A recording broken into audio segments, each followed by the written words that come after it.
You're listening to the Rachel's English Podcast. I am so glad to have you here. In this podcast, we discuss topics in American conversation, pronunciation, and culture. And today's episode focuses on culture. If you would like a free transcript for this podcast, just visit rachelsenglish.com/podcast and look for this episode. Today, I'm here with my husband, David. Hey, David. Hey, everybody. And we're going to talk about friendships in America. David, you have lots of friends. I do. So I think you're probably going to have a lot to add to this one. All right. So the thing that made me think about this podcast is two different emails that I got. Actually, one was a comment on YouTube. And this person whose username is Management Courses said, "You're so lucky to have friends who are supportive, both males and females."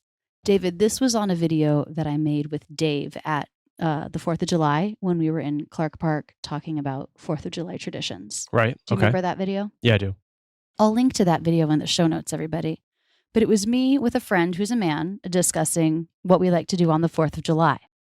So this person says, "Can you make a video on how to build more supportive friendships? What do you do to be a better friend? In my culture, after marriage, the wife's friendships suffer, and you can't keep close friendships with the opposite sex. I had the misconception that Americans don't value friendship or their friendships are not long-lasting or shallow. Your videos showed me the opposite. So that's great. I'm so glad that my videos showed that Americans do value friendship and that friendships are not just shallow or short-lived." Absolutely. But so let's try to talk a little bit about friendships. Let's focus in on some of the specific questions. How to build more supportive friendships. Now, part of what's so great about having David on this podcast is not only does he have a ton of friends, but he's also a therapist. And so he talks to a lot of other people about their friendships and their relationships in general. And, has a lot of things to say about this kind of thing, I think. David, what would you say makes a better friend, makes someone a good friend? Sure. Well, first of all, I guess while I'm thinking of it, I think part of what's interesting is that from a non-native speaker's perspective or someone who's new to American culture, I think it because of advertising and sort of just the way things look from the outside, I think it's easy to assume that for all of us, really, that for other people, making friends is really easy. I think it's something that we feel like we should be able to do. That everybody else is out there having a good time. Look at everybody on TV. When in reality, I think the opposite is true. I think the majority of people, are either wishing they have more friendships or wishing that things about the friendships that they do have might be a little bit different. Like they often wish that they were more close with more people.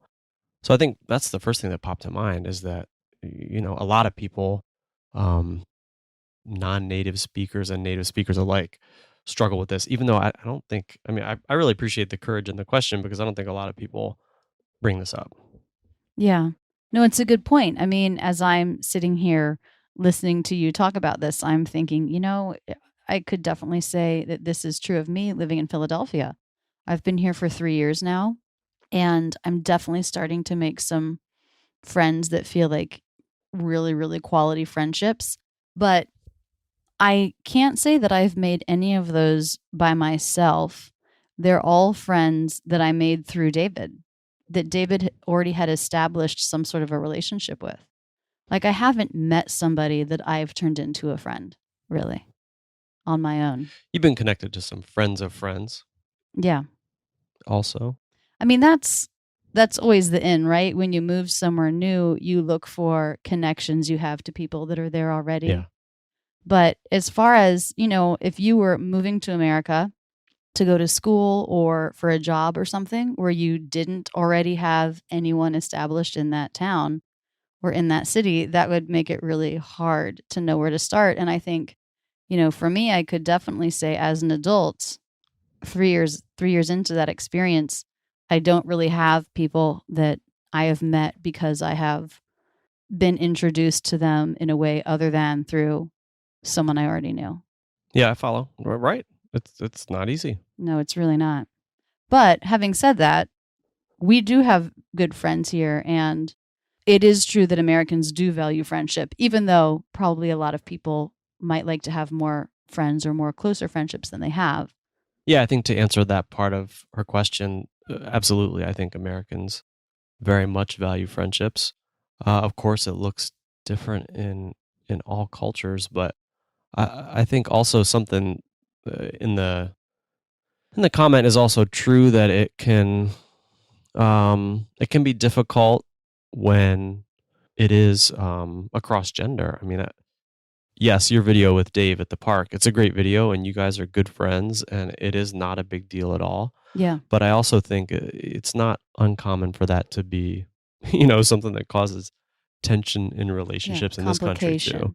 Yeah. Yeah. I Well, not thought it, even complication, but tension, like or sort of there's a temptation to be distrustful of your partner yes, but here I'm as talking well. about for single people. There's complication there. I mean, you're talking about if you're married, Mhm. then like this person said, after marriage, then friendship suffers and you can't keep keep a Right. close friendship with the opposite sex. Yeah, I was commenting on that part. Okay. Mhm. So yes, you're right. It can be complicated if David had, although you do have really close friends that are women, and it's not weird for me yet, but I suppose it could be depending on if one friendship just really stood out from the rest as being just extra super important to you. That could be hard for me. Well, I'm not saying it should cause tension. I think it should be the opposite. I think the assumption should be that it's healthy and good and fine. But I'm just, to her point, it's not just in the culture that she's coming from, but I think here also, um, people make undue tension out of that situation here as well. Yet in America, it's definitely allowed.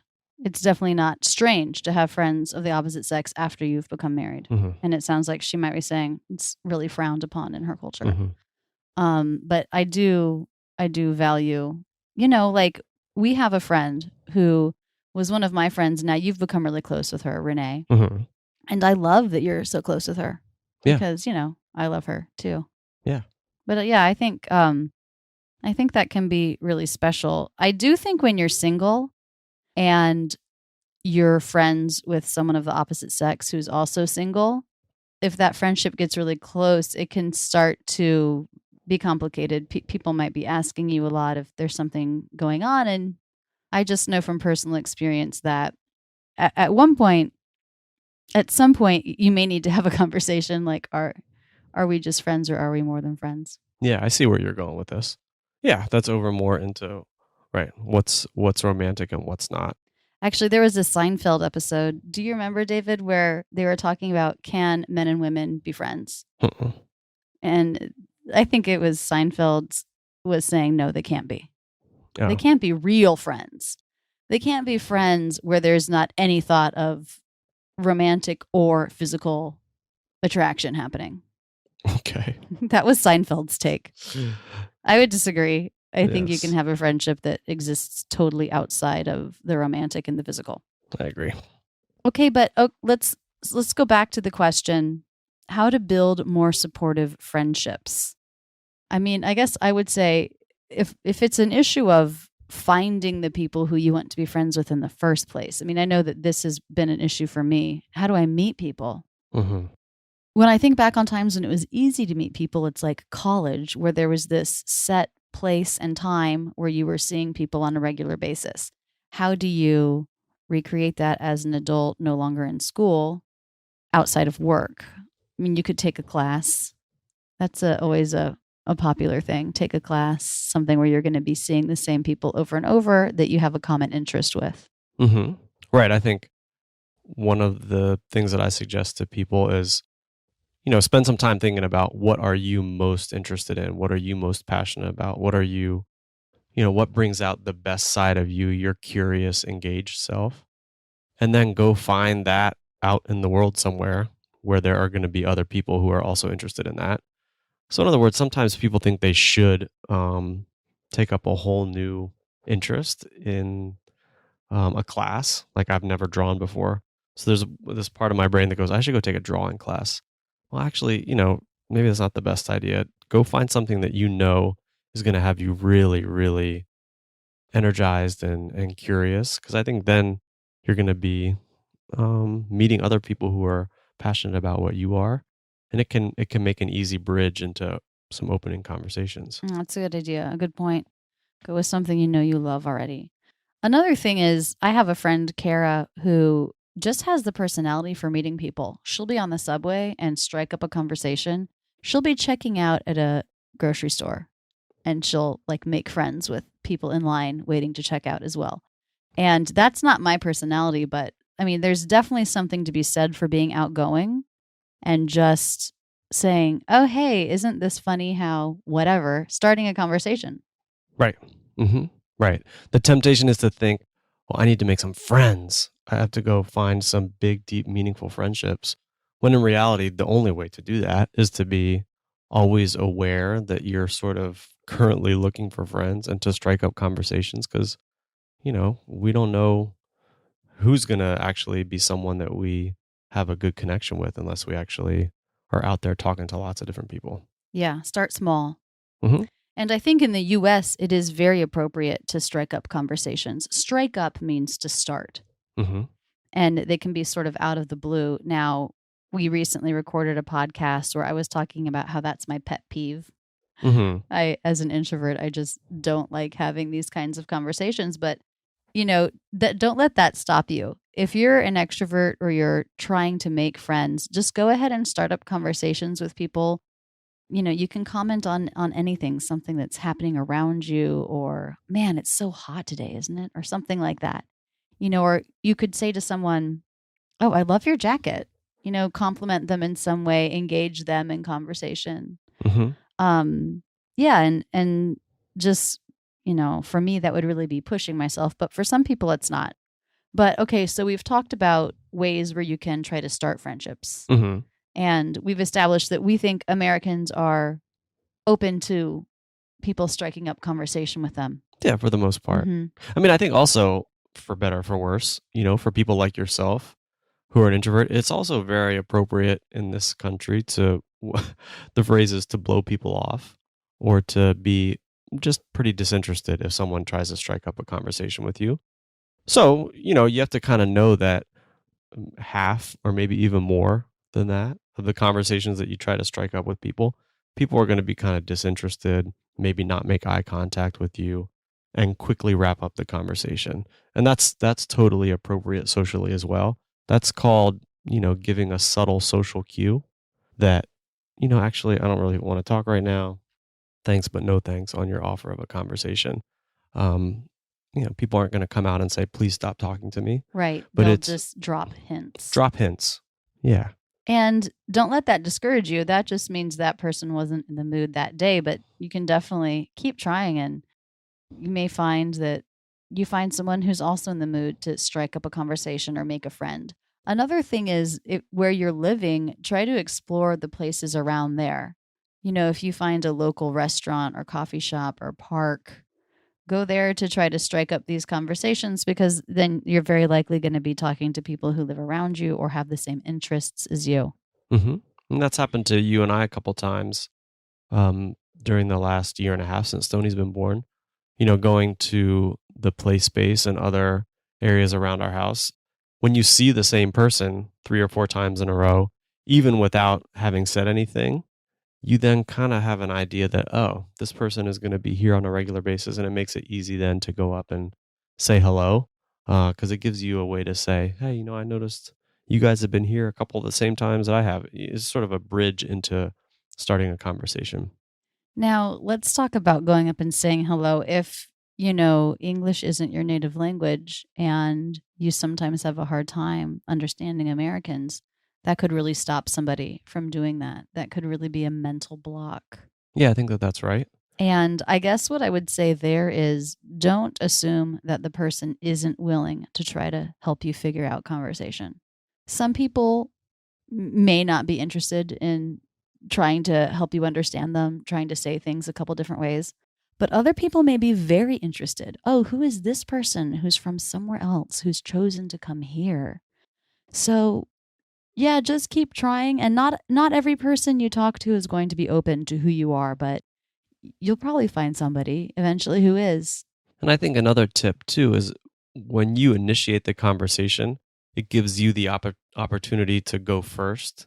And what I mean by that is you can say something along the lines of, "Hi, my name is David. I've noticed that you guys hang out here as well. And so I thought I would come over and introduce myself. I live in the neighborhood." In other words, you can be prepared to talk for 30 seconds or a minute about yourself in a way that you kind of have a chance to rehearse Mm-hmm. versus going up to someone and saying, like as a native speaker, I can go up to someone and just say, "Hi, I'm David. So what are you guys up to today?" Without worrying at all about comprehending the long answer that might come back. But I think if you're a non-native speaker and you want to sort of avoid that, you can kind of talk for a little bit versus opening with a quick question. Yeah, you can sort of prepare your little introduction. Mm-hmm. So once you've started making, like, let's call them light friendships, people Mm-hmm. that you're friendly with, you know their name, how do you build them into more supportive friendships? It's the big question, right? um, Actually, that brings me to another question that came in that I'd love to read now because I think that will become part of this conversation. okay. So, this is a question that came from one of my students in Rachel's English Academy, and she's from Germany, and now she lives in the US. And she has said to me, I find that Americans are really open to talking with me if I'm in a really good mood and all I'm saying are positive things, life is good, life is great, everything's good, let's have fun and talk about funny things. Then people are really willing to engage with her. But she said, but if I bring up something difficult in my life, something that I'm having a problem with, maybe financial difficulties or looking for a job, having a hard time finding a job, or just a struggle in general, when I bring that up, she says she finds that people don't really seem to want to talk about it. She said, of course, there are a few times where she's found people who are willing to discuss this with her, but in general, people seem to kind of turn away from that kind of conversation about the harder things in life, but the things that are present for everybody. Um, were you going to say something? Well, yeah, right. I think that when we take a risk or when we're vulnerable and share a little bit of something that's real or something that's deep, she gives great examples there about, things that are hard when we are with someone who has been a casual friend and we take a risk and share something that is really, deep for us, that's a real struggle. I think that's sort of how you figure out which of your casual friends are the relationships to really invest in and go for more depth with. I mean, just to put some numbers on it, I think if you have 10 casual friends and with each of those 10 people, at some point you take a risk and really share something about yourself, I would expect that probably 2 out of those 10 conversations would then go into a deeper, fuller conversation. You know, it's sort of like with the initial conversation with someone in line at the grocery store. You strike up 10 of those conversations, probably only 2 of those conversations are going to be more than just a quick casual, um, hey, how's it going? So I think it's difficult because when we're being vulnerable and sharing things that are difficult, we really, we're putting ourselves out there. So it's hard to be rejected or maybe that's too strong of a word, but maybe not. It's a feeling of rejection that comes up when the other person doesn't want to engage. Well, that's tough when 8 out of 10 times people aren't really interested in the fact that you just shared something that you're really struggling with. The other side is if you can think about it as from the positive side, you've found 2 people with whom you can now really invest deeply with. And I think that's a pretty compelling reason to say that the 8 shutdowns, what's it called? Being shot down, are worth it. Yeah. So, okay, a couple things here. One thing is how to build more supportive, deeper friendships. One way is to simply open up more and tell more things about yourself, including things that are hard, being more real, Hmm. more vulnerable.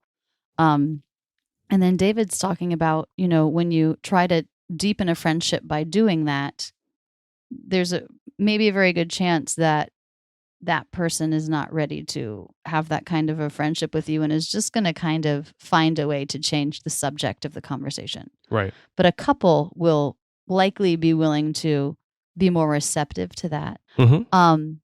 So maybe what this woman who submitted this comment, maybe the culture where she is in, it's more normal to talk about struggles with friendships that are a little bit less deep. I mean, for me, if I have a casual acquaintance with someone and they start talking about something that they're struggling with, this is awful, but part of me starts to wonder, what are they trying to get out of me? What do they want me to do for them? Isn't that horrible? Whereas if it's a good friend, then I'm all ears. I'm listening, I'm engaged, I want to help that person.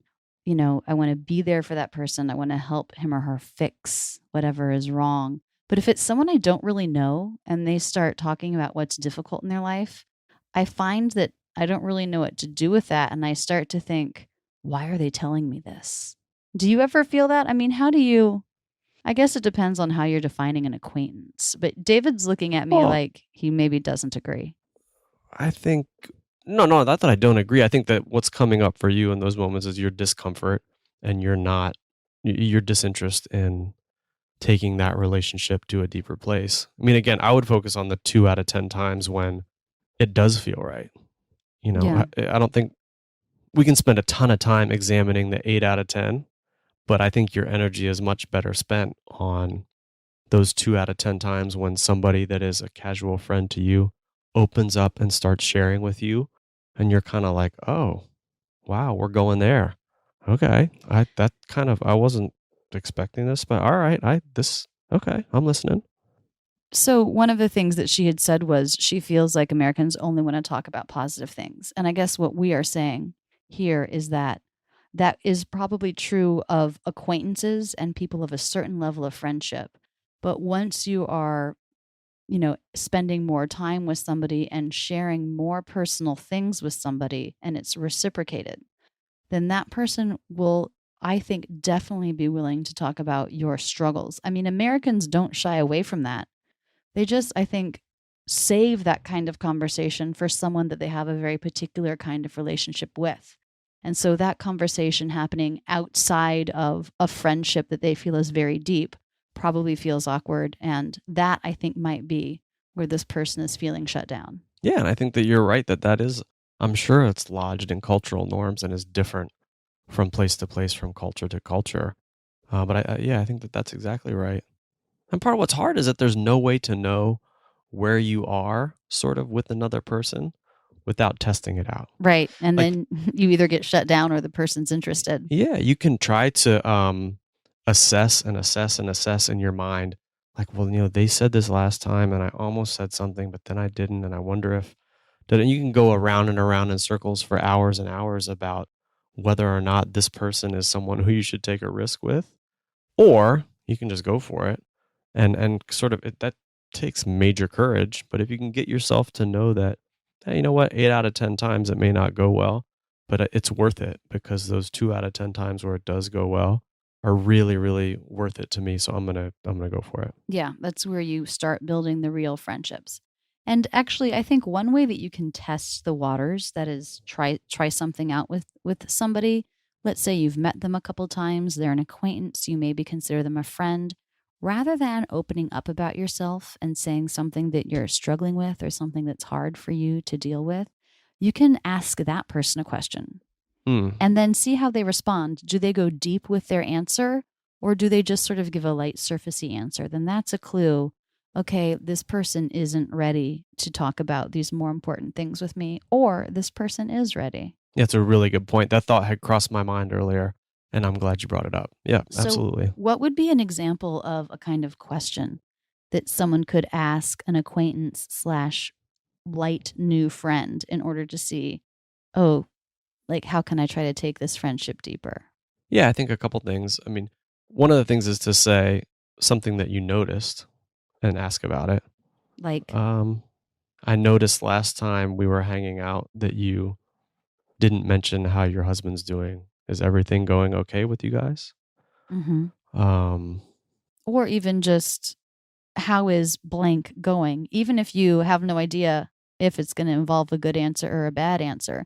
Just asking, oh, how are things going with the kids? Or how are things going at work? Yeah. Anything that anybody says you can follow up with. And how is that for you? How's that going for you? Mm-hmm. And then from there, depending on their answer, you might be able to draw them out more, see if they're interested in being drawn out more. And if they are, then that conversation will grow and probably that friendship will grow. Mm-hmm.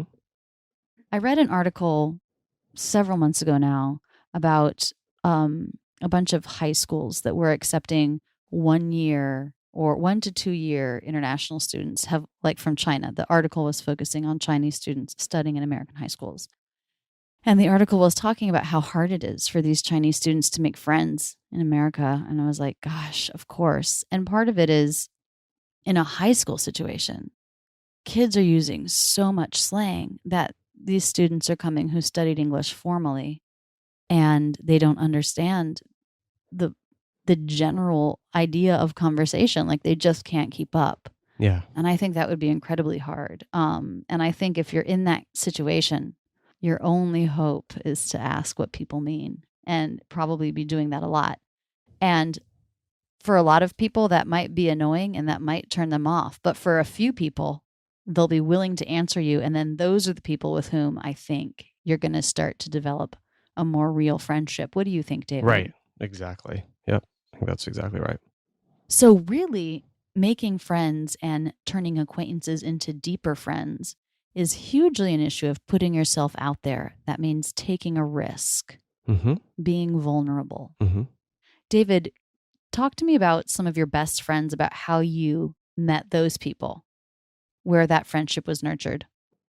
Sure. So, one of my closest friends I met in high school, so in ninth grade, and we had class together, and we just, I think the first time that we spoke was during an assignment in the Spanish class, and we hit it off. We ended up, both playing basketball, and that was the start of a friendship that's still really close to this day.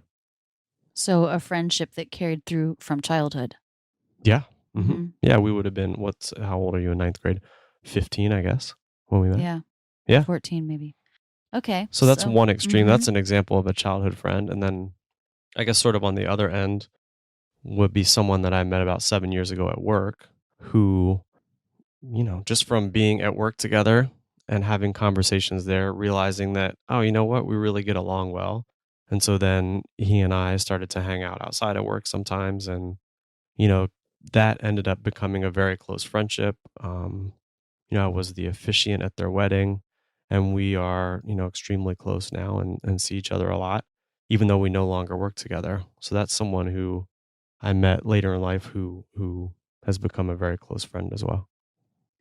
And then what about Adrian? You have a really interesting story about how you met him, don't you? Yeah, so we had a mutual friend, and when Adrian and I met, we started to do some of the typical questions back and forth about, so what do you do? And we realized that we had both done restorative justice work, which is a particular kind of intervention with people in conflict. And then we realized that we had both done work around domestic violence, and we were both politically engaged in sort of really similar ways, and just sort of had this story that kept mirroring each other at every turn. And it is another example of how you can really quickly become close with someone when you realize you have a bunch of overlapping life experiences and just can hit it off right away because of that. I had heard the story that you guys were at a bar and you just randomly met, but you actually were there because you had a friend in common. Yeah. Oh, okay. Okay. But still, you strike up this conversation and you find you have all these things in common. And then, Right. yeah, Right. he's moved away now, but he just visited us last week. It was great to see him. That was great. Let me see if I can talk about some of my friendships that I have. One of them, well, I definitely have friends from college. That's just where I met. Actually, my mom has made this comment. Throughout my life, I tend to have entered into or built around me these groups of like 6 to 8 women, and that have become really close and supportive communities. I had that in high school and growing up. I had the same thing in college. And then living in New York, I developed this awesome group of women too. And so that's been lucky. And, the growing up and the college, that's obvious. It's because you're together all the time in school. In New York, we all met because we were connected through various people. And, I think New York is the kind of place where there are so many people that it's actually easy to feel lost. And so I think when you're going there, you often reach out. Who do you know? Who do you know? Who knows people in New York? And very often there are people who know people in New York. And so that can kind of build a web for you when you go somewhere. And that definitely happened for me. And one of my other really close friends who's been in a bunch of Rachel's English videos, her name is Lynn, but we all call her Beads. I met her from a singing gig. And I think when you're in the arts and theater, the performing arts, you can make really, really amazing friends because obviously you have the same passion. And then when you're in a production, you are just hanging out together all the time. I would also say that when you're performing, you're constantly in a state of vulnerability alongside people too. That's interesting. Yeah, and people know what you're going through. Like if you get sick, as a singer, if you get a cold, your other friends are like, oh, it's fine. It's a cold. You'll be okay. Whereas another singer knows, oh my gosh, that's gonna have to figure out how to work through that. That's gonna be tough. Mm-hmm. Yeah. Well, David, it's been really interesting discussing friendships with you and just thinking about how many times you might kind of reach out to somebody and have them not be interested before you find someone where you can develop something more. And I'm really curious, is this very different from what people out there experience in their own home culture, or is it pretty similar? I wish that I had the chance to talk with other people from other cultures about this. But thank you guys so much for listening, and thank you, David, for being here and sharing some about your life, your background, and your perspective on friendships. Yeah, you're welcome. That was really fun. And thanks for the questions that got written in. Guys, if you would like to subscribe to this podcast, I hope you do. You can visit the iTunes Store or Stitcher to subscribe. I would also love it if you would take the time to leave a review there. You know what? Go do it right now. I read all of the reviews, and I really love to hear what you think about the podcast. That's it for this week. We'll be back again next week. Can't wait to talk to you guys. See you soon. Bye, guys.